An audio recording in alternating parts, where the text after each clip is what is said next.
नमस्कार. मैत्री आमची लय भारी होम मिनिस्टर घरोघरी को पॉवर्ड बाय ॲक्टिव्हिल 2 in 1च्या या भागात मी आदेश बांदेकर आपल्या सगळ्यांचं मनापासून स्वागत करतो. सुप्रिया समीर जाधव आणि उज्ज्वला राम उगले या दोन कुटुंबांना आज आपण भेटणार आहोत. पंचवटी नाशिक तिथे राहणारी ही सगळी मंडळी. चला सुरुवात करूया आजच्या गप्पांना.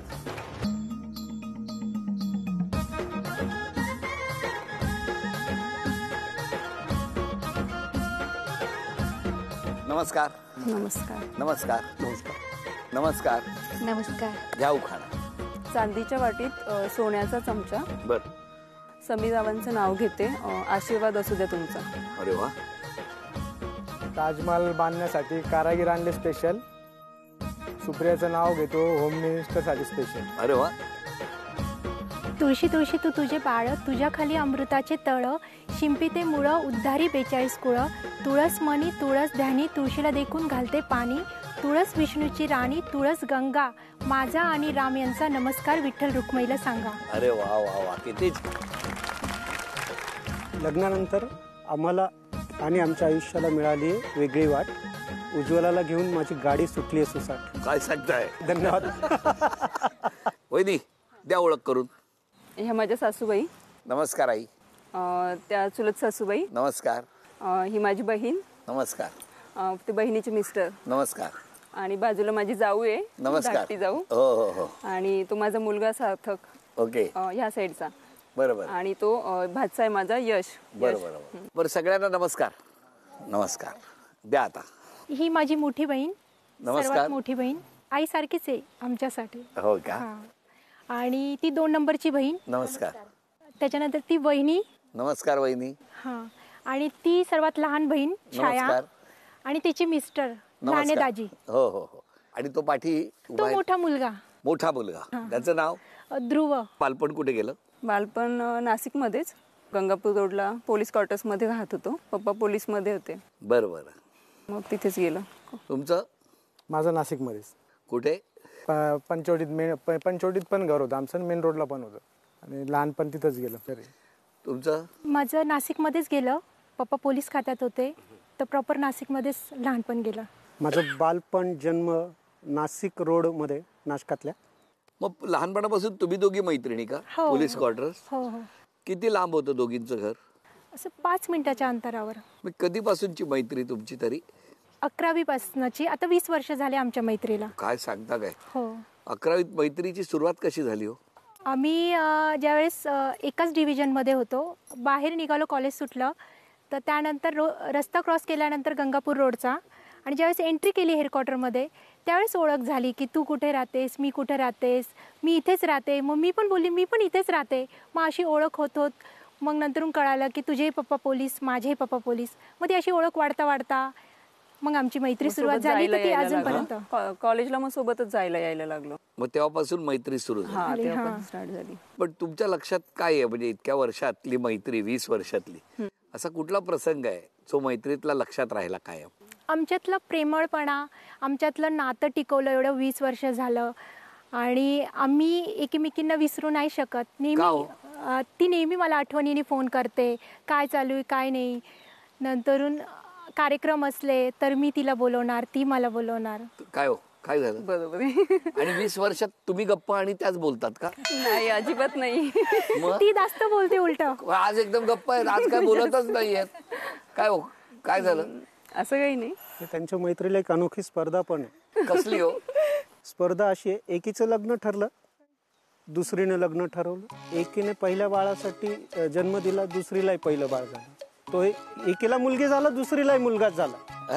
दुसराही दुसरीला मुलगा झाला, तिच्या पाठोपाठ लागलीच त्याच महिन्यात दुसरीलाही मुलगाच झाला. काय मैत्री आहे. आणि लग्न पण एकाच महिन्यात झालं. कसं झालं वेगळ्या थरावर. हा, म्हणजे आमचं लग्न एकाच महिन्यात ठरलं. एप्रिलमध्ये आधी माझं ठरलं. 12 एप्रिलला माझं लग्न होतं.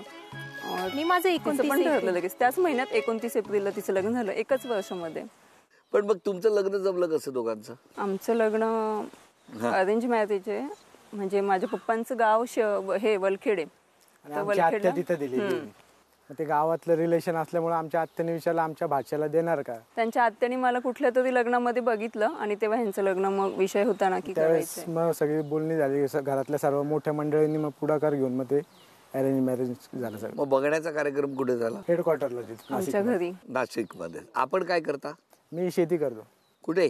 इथं मकमालाबाद म्हणून गाव आहे, तिथून पुढं थोडंसं. अरे वा. कुठलं पीक? द्राक्ष. अच्छा. आता सगळा द्राक्षाचाच सीझन आहे, हो की नाही? पण तुम्ही कधी शेतीत काम केलंय? नाही. नाही. तुम्ही काय करता? टेस्ट द्राक्षाची? मी प्रायव्हेट जॉब करते. अच्छा. कुठे? पीएफ ऑफिसमध्ये. पीएफ ऑफिसमध्ये. पण ह्या कधी रागवत नसतील ना? मग भरपूर. हा, खूप. कळलं, म्हणून ते शेतावर असतात जास्त वेळ. तुमच्या चेहऱ्यावरतीच राग लिहिलेला आहे. नाही, याचं असं कारण काय? काय हो, खरं बरोबर बोललो ना मी? हा, बरोबर आहे. बोला बोला, आज बोला बिंदास. बरोबर आहे सर. नाही नाही काय असं हो? काही नाही. पण ते म्हणतात की तुम्ही खूप लवकर मन मोकळी होत नाही ती. आणि पण मग एकदा सुरू झाली गाडीने ट्रॅक धरला का मग बळजबरी असं बंद करायला लागलं. बोला वहिनी. असं काही नाही सर. मग काय राग कसला आहे तुम्हाला एवढा? ते एक तर घरी जेव्हा असतात तेव्हा मोबाईलमध्ये असतात. ते हो. हा, एक तर मोबाईल किंवा टीव्ही. दोन. हा, आणि आपल्याकडे नाही का खूप आपण काही बोललो तर ते आपल्याकडे लक्ष नसतं. नसतं? नाही, मोबाईल मध्ये असतात ना. काय हो? आणि अजून एक गोष्ट म्हणजे त्यांना चहा पण बनवता येत नाही. अच्छा. मग कधीतरी नाही का असं आपल्याला पण असतं ना की थोडा चहा वगैरे तरी बनवून देता आला पाहिजे. द्यायला पाहिजे तुम्हाला. हा, मग तर चहा पण नाही बनवता येत त्यांना. काय हो? का चहा कधी शिकले नाही तुम्ही? येतो बनवता मला, पण मग आणि मी शिकवायचा प्रयत्न पण केलाय त्यांना. हं. ते जाणून बुजून जास्ती पावडर टाकायची म्हणजे नेक्स्ट टाइम आपण सांगणारच नाही ना त्यांना. असं आहे. ते बघा काय खुश झाले, कारण त्यांनी तेच केलेलं असणार. बरं बरं. तुमच्याकडे कसं काय? मी घरीच आहे सध्या. हा, घरीच आहात. पण मग लग्न जमलं कसं तुमचं? आमचं पण यांच्या मावशींनी जमवलं. जे मावशीचं सासर होतं तेच माझ्या आईवडिलांचं घर होतं तिकडे मनेगावला. मग त्यांच्या थ्रू जमलं आमचं. काय हो, काय कसं वाटतंय? नाही, आमचा संसार अतिशय सुंदर चाललाय आणि त्याला कारण ती आहे. माझा स्वभाव विक्षिप्त आहे, मी मनात ठेवत नाही आणि ती सांभाळते. म्हणून आमची का लगेच रिॲक्ट करता तुम्ही एखाद्या गोष्टीवर? हा, माझ्या पोटात नाही राहत, मनातही नाही राहत. त्यामुळे जे काय ते लगेच बोलायचं. बरं, आता किती वर्ष झाली लग्नाला? 15 वर्ष झालीत. आता मागे वळून बघताना कसं वाटतंय? अतिशय सुंदर वाटतं. हा, बरं, इकडे तापट स्वभाव आहे असं आमच्या लक्षात आलं. तिकडे कसं काय? कोण तापट आहे? हे तापट आहे. पटकन चिडतात, पटकन रिॲक्ट होता, न पटणारी गोष्ट पटकन बोलून जातात, मनात काही ठेवत नाही. पण जेवढ्या लवकर ते चिडतात तेवढ्याच पटकन शांत होतात. पण आता छान वाटतंय सगळं, हो की नाही? हो. आनंदात आहात, बरोबर आहे. कुटुंबातले काय म्हणतात ते ऐकायचंय मला. बोला सासूबाई, सुनेबद्दल सांगा. स्वभाव चांगला आहे तिचा आणि न सांगता सगळी कामं करते ती. काही सांगावं नाही लागत तिला. तिचं जेवढं ऑफिसला जायलापर्यंत जोपर्यंत जेवढं उरकतं तेवढं ती करून घेते सगळं. मग जाताना सांगते का एवढं राहिले आता हे तुम्ही करून घ्या राहिलेले. अरे वा. पण 15 वर्ष झाली तुमचा मुलगा कब्बर चहा करून देत नाही सुनेला. त्याला करायला सांगले, त्याला माहिती आहे ना आपण एकदा सुरू जर केलं तर ते आपल्याच अंगावर येईल सगळं. म्हणून तो अंग काढून घेतो बाजूला. तुम्हीच करा द्या, नाही दिला तर मग थांबून राहतो. मग आपल्याला वाटतं तो चहा नाही पिला, मग आपण करून देतो, जाऊ दे, दे करून, नाही करत. बरं ओळखलंय तुम्हाला सगळ्यांना त्यांनी, हो ना?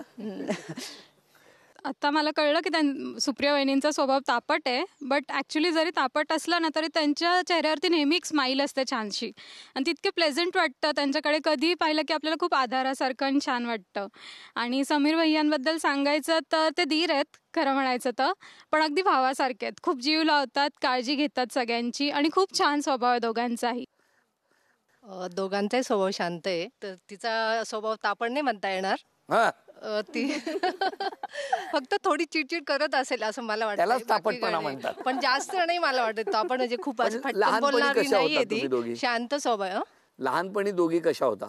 दोघी शांतच होतं. तिच्या आणि माझ्या एज मध्ये 10 वर्षांचं तरी डिस्टन्स आहे. बरं बरं बरं. ती कसं इथे हेडक्वार्टर मध्ये इथे राहायचं, आम्ही तिकडे, मी गावाकडे राहायची. त्याच्यामुळे जास्त एवढं नाही. पण आम्ही जेव्हा मी इकडे यायची ना त्यांच्या घरी तेव्हा शांत, दोघी शांतच होतो आम्ही. असं काही खूप म्हणजे चिडचिड नाही किंवा काही नाही. काही नाही, मिळून येते माझी, पण मैत्रिणीसारखी.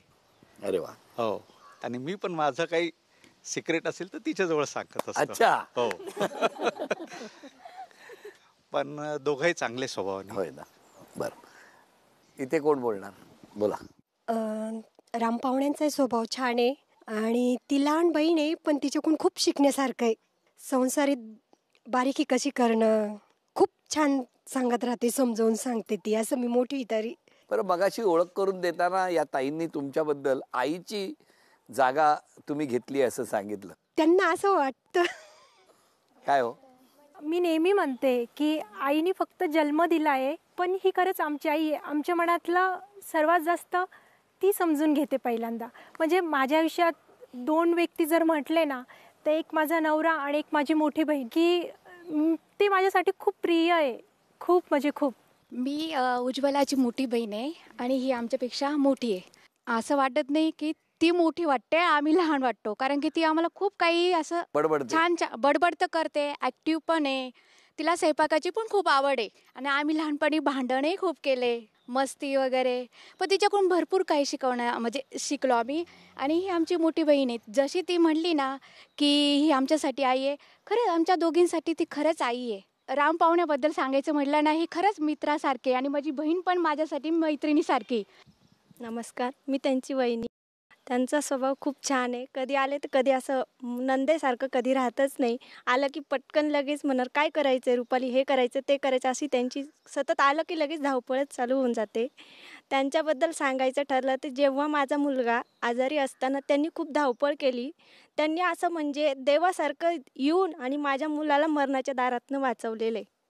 त्यांनी सगळी धावपळ करून आम्ही खेड्यागावात असताना खेड्यागावातनं त्यांना आम्हाला नाशिक रोडला आणलं. तिथून सगळी सिच्युएशन केली आणि आम्हाला आमचा मुलगा आमच्या पदरात दिला त्यांनी. आई ग, किती छान. उज्ज्वला ही माझी मेवणी लाडकी. तिच्याबद्दल सांगायचं ठरलं तर 15 वर्ष झाली तिच्या लग्नाला. ते मला 15 वर्ष लागतील सांगायला. असं एवढा स्वभाव तिचं छान आहे. आली का मला चांगलं चांगलं खाऊ घालणं वगैरे खूप छान आहे ती. मी उज्ज्वलाच्या मोठ्या बहिणीची जाव आहे, पण मला असं कधी वाटतच नाही की मी जाव आहे असं. तर जसं त्या तिघी बहिणी आहे ना तसंच मी त्यांच्यात चौथी आहे. खूपच चांगले माझे आई आणि बाबा. ते म्हणजे नेहमी समजून घेतात माझ्या रिझल्टपेक्षा ना. म्हणजे मी किती समजून घेतो अभ्यास आणि किती हे करतो नेहमी. म्हणजे मी बाबांना सांगायच्या पहिले आईला सांगतो, कारण आई म्हणजे समजून घेते. बाबा पण समजूनच घेता, पण बाबा त्याच्यावर थोडंसं रिॲक्ट करता. आणि घरात म्हणजे आई सांभाळून घेते सगळं. पॉझिटिव्हिटी असते घरात फक्त आई आणि बाबांमुळे. काय मस्त बोलला हो. माझी मम्मी म्हणजे सर्वात प्रेमळ, अभ्यासात माझ्या मदत करते, सकाळी कामाला जातानाही काम करून जाते घरचं. बघा, मुलं सगळी CCTV प्रमाणे घरात सगळी नोंद ठेवतायत, लक्षात ठेवा. खरं तर ती माझी मामी आहे, पण ती फ्रेंडपेक्षा कमी नाही आहे. मी आता 10 दिवस झाले आलो आहे, तरी मी सकाळी बघतो सगळं काम करून ती ऑफिसला जाते आणि आल्यावर पण सगळं काम करते. हा, म्हणजे तुम्ही जे सगळं इकडे तिकडे टाकलेलं असतं हा ते सगळं आवडती. आत्ता या ठिकाणी एक आनंदाचा क्षण, एक छोटासा खेळ आहे. हा, तुम्ही दोघांनी खेळायचा आहे आणि हे चित्र जर सर्वात आधी जे कोणी जुळवणार तो आपल्या बायकोला झी मराठीकडून बाजूबंद मिळवून देणार. आता बघूया कोण खेळ पूर्ण करणार. असंच्या असं चित्र या तुकड्यांमध्ये आहे, ते जोडून पूर्ण करायचं आहे. 1 2 3.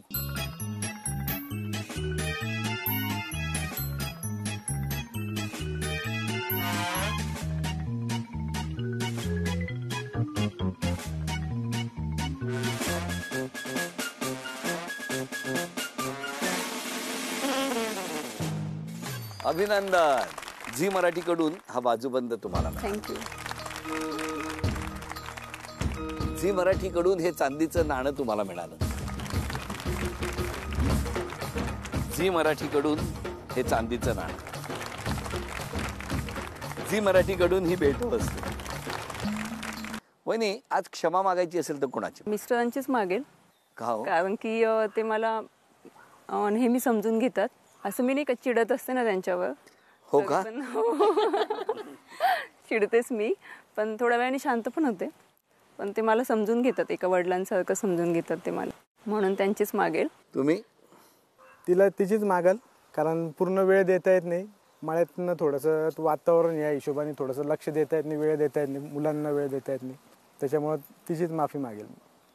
तुम्ही? तसं तर मी कधी असं नाही झालं की कोणाची क्षमा मागावा, पण मी स्वतःबद्दल क्षमा मागते, कारण की मी माझ्या स्वतःला कधी वेळच देत नाही.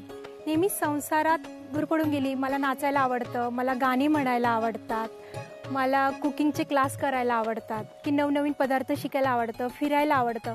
पण मोठा मुलगा, लहान, यांचं ऑफिस, यांचं नंदुरबारला पण ऑफिस आहे, हे 8-8 दिवस बाहेर जाता, पूर्ण घराची जबाबदारी माझ्यावरच राहते. म्हणून माझ्या स्वतःला असं माझं स्वतःचं काहीतरी शोधण्यात मला वेळच नाही भेटत आहे. पण जसं कसं भेटेल हे मला चान्स देत राहतात. जसं कसं भेटेल तू जग तुझं आयुष्य. तुम्ही? माझ्याकडून अनावधानाने अगदी आईवडिलांपासून तर अगदी छोट्या भावापासनं तर माझ्या छोट्या मुलापर्यंत ज्या कुणाबद्दल माझ्याकडून अनावधानाने काहीही चुकीचं झालं असेल त्या सर्वांचीच माफी मागेन. आता कोण जिंकणार पैठणी, सुप्रिया वहिनी की उज्ज्वला वहिनी? बघूया. खेळ सोपा आहे. मधोमध रिंग आहे. दोघींनाही 5 संधी मिळणार आहेत, प्रत्येकी 5 संधी. हा चेंडू टाकायचा आणि जितक्या रिंग त्या टिपॉयच्या खाली पडणार तितक्या आपण मोजणार. 5 संधीमध्ये सर्वाधिक गुणसंख्या ज्यांची होणार त्या ठरणार आजच्या भागातले होम मिनिस्टर, ज्यांना मिळणार आहे पैठणी. बघूया पहिल्या 5 संधीमध्ये सर्वात जास्त रिंग टिपॉयच्या खाली कोण पाडणार. तुमच्यापासून 1 2 0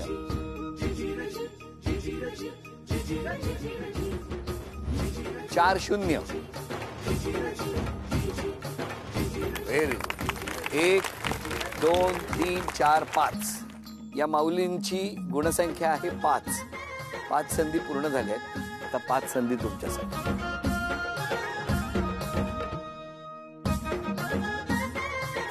2 0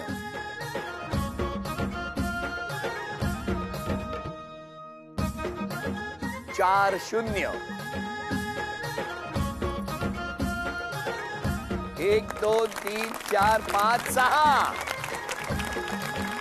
उपविजेत्या ठरल्या उज्ज्वला वहिनी. त्यांना झी मराठीकडून हा तन्मणी. विजेत्या ठरल्या सुप्रिया वहिनी. त्यांना झी मराठीकडून ही सोन्याची नथ. सुप्रिया वहिनींना मिळत आहे तथास्तु पुणे आणि कोल्हापूर यांच्याकडून पैठणी. अभिनंदन.